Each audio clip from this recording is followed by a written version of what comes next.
মানুষ কেন এই দেশে বিচার চায় না তার একটা নমুনা আপনারা দেখতে পাবেন যদি ঢাকা সিএমএম কোর্টে যান, যে সেখানে কি হচ্ছে। একজন মা তার সন্তানের স্যান্ডেল পরে আছে, সামনে দরজায় নক করছে, বলছে দরজাটা একটু খোলো, আমার মেয়েকে পাচ্ছি না। সে দরজা খোলে না। দরজা খোলার পরে দেখলো যে তার মেয়ের নিথর দেহ পড়ে আছে, হাত একটা ছুটে আছে, মাথাটা খুঁজে পাওয়া যাচ্ছে না। মাথাটা খুঁজে পেল মা গিয়া বাথরুমে বালতির মধ্যে, মা সাথে সাথে অজ্ঞান হয়ে গেল। আজকে সেই আদালতে আসামি পক্ষের আইনজীবী বলতেছে মা হচ্ছে মিথ্যাবাদী, রামিসার মা একটা মিথ্যাবাদী। আপনি চিন্তা করেন যে একজন মা তার সন্তানের মৃত্যু দেখলো, সন্তানের লাশ দেখলো, হাত কাটা দেখলো, তার মাথাটা বালতির মধ্যে পেল, এরপর তার শুনতে হলো যে সে মিথ্যাবাদী। তার মানে কি যে এই দেশের মায়েরা আর কোনোদিন বিচার চাইবে না এই দেশে।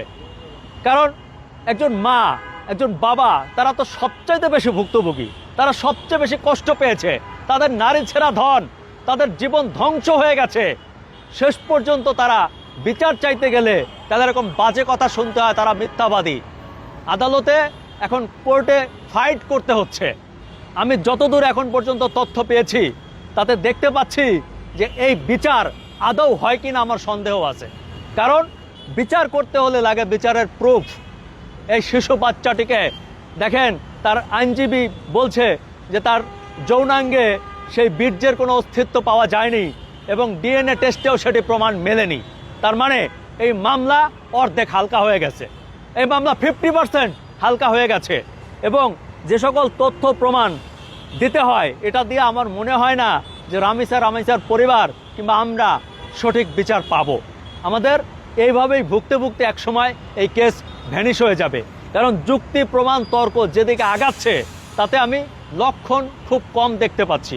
দেখেন, এই দেশে আসলে এই মারা যাওয়াটা কিংবা এরকম বিচারহীনতা দুর্ভাগ্য না, দুর্ভাগ্য হচ্ছে একটা শিশু, বিশেষ করে একটা কন্যা শিশুর বাংলাদেশে জন্ম নেওয়াটা হচ্ছে অপরাধ। বাংলাদেশে একটা কন্যা শিশু জন্ম নেওয়াটা মনে হচ্ছে এখন আমার কাছে যে বোধহয় পাপ, কোনো পাপ করেছে, পাপ করলে তারপর মনে হয় কন্যা শিশুর জন্ম হয়েছে। বিষয়টা এরকম কেন বললাম জানেন? যে একটা ছোট বাচ্চা 8 বছরের একটা শিশু, তাকে এখন প্রতিনিয়ত টেস্ট করে প্রমাণ করতে হচ্ছে, মরে গিয়েও প্রমাণ করতে হচ্ছে সে ধর্ষিত হয়েছে কিনা, তাকে কিভাবে মারা হয়েছে, তাকে মেডিকেল চেক আপ করা হচ্ছে, তাকে বিভিন্নভাবে বিভিন্ন নানা কিছুটা বাজে কথাবার্তায়ও তাকে ইঙ্গিতপূর্ণ কথাবার্তা বলা হচ্ছে। চিন্তা করেন যে একটা সমাজ কতখানি অধপতন হলে এই অবস্থা হয়। আমি খুবই খারাপ লাগছে আজকে যে কথাবার্তাগুলো শুনলাম, যে যত ডিলে হচ্ছে ডে বাই ডে তত এটি পিছিয়ে যাবে। দেখেন, এই মামলার মধ্যে হুট করে একটা নাম চলে আসলো, ডলার।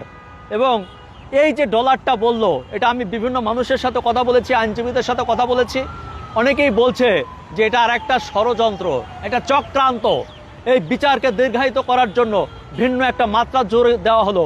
এবং এই যে সোহেল রানা বলছে ডলারের কথা, এটা অনেকেই বলছে এটা কেউ শিখিয়ে দিয়েছে, কিংবা তার আইনজীবী বলেছে, কিংবা অন্য কেউ বলতে বলেছে। আমার এখন খুব আফসোস এবং আমার দুশ্চিন্তা লাগে যে না জানি কোনো চক্রান্ত করে এই বিচারটাকে দীর্ঘায়িত করা হয়। এবং অলরেডি কিন্তু এটা নিয়ে বিভিন্ন পত্রপত্রিকায় লেখে হচ্ছে, ডলারকে খোঁজা হচ্ছে, যেহেতু ভিন্ন একটা মাত্রা তৈরি হয়েছে। আইন যখন আপনার বিচার করবে তখন তো সে সব দিক বিবেচনা করেই বিচার করবে। আমার মনে হয় সব দিক বিবেচনায় এখন পর্যন্ত রামিসা হত্যার বিচার যারা চাইছে তারা পিছিয়ে আছে। মূলত অপরাধীরা বরাবরই বাংলাদেশে আগায় থাকে, এখনো আগায় আছে।